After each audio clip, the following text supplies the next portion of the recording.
اسرائیلی وفد کا دوحہ میں رات طیارے میں گزارنے کا خیال اور وہ فون کال جس نے ایران کا متوقع حملہ رکوا دیا، جانیے اس رپورٹ میں۔ اسرائیل اور حماس کے درمیان معاہدے تک پہنچنے کے لیے دوحہ کی میزبانی میں ہونے والے مذاکرات کے دوران گزشتہ 48 گھنٹے ڈرامائی رہے۔ قطر، مصر اور امریکہ کی جانب سے ایک مشترکہ بیان میں تینوں فریقین نے کہا کہ دوحہ میں گزشتہ 2 دنوں کے دوران ان کی حکومتوں کے اعلیٰ عہدیداروں نے جنگ کو ختم کرنے کے مقصد سے ثالث کے طور پر بات چیت میں حصہ لیا۔ اس بات چیت کا مقصد غزہ میں جنگ بندی معاہدہ، یرغمالیوں اور قیدیوں کی رہائی۔ مشترکہ بیان کے مطابق یہ مذاکرات سنجیدہ اور تعمیری رہے اور مثبت ماحول میں ہوئے۔ بیان میں مزید کہا گیا کہ دوحہ، امریکہ، قطر اور مصر کی حمایت سے تینوں فریقین کے بیچ دشمنی کو کم کرنے کے لیے ایک تجویز پیش کی گئی۔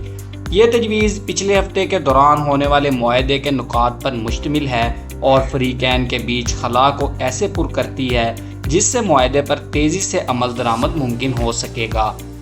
تہران میں حماس کے سیاسی بیرو کے سربراہ اسماعیل ہنیہ کے قتل کے بعد منعقد ہونے والے ان مذاکرات میں خاص بات وہ چند منٹ ہیں جس دوران اسرائیلی وفد کو دوحہ کے ہوٹل میں مزید ایک رات قیام کرنے پر راضی کیا گیا تھا تاکہ اگلے دن مذاکرات مکمل کیے جا سکیں۔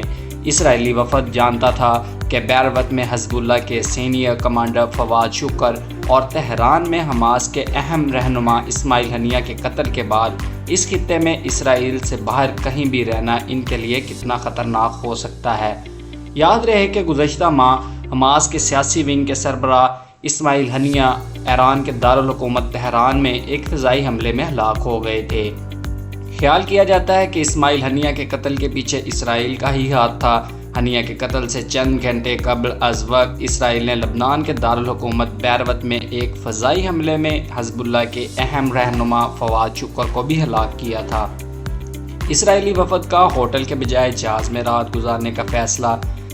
ثالثوں کے دباؤ کے بعد وفد نے ایک اور رات قیام کرنے کا فیصلہ کیا، تاہم سلامتی کے خطرات ان کے لیے اتنی تشویش کا باعث تھے کہ انہوں نے اس جہاز میں بھی رات گزارنے کے امکان کا جائزہ لیا جس پر وہ اسرائیل سے دوحہ پہنچے تھے۔ FFC نیوز کی تازہ ترین خبروں کے لیے چینل کو لازمی سبسکرائب کریں۔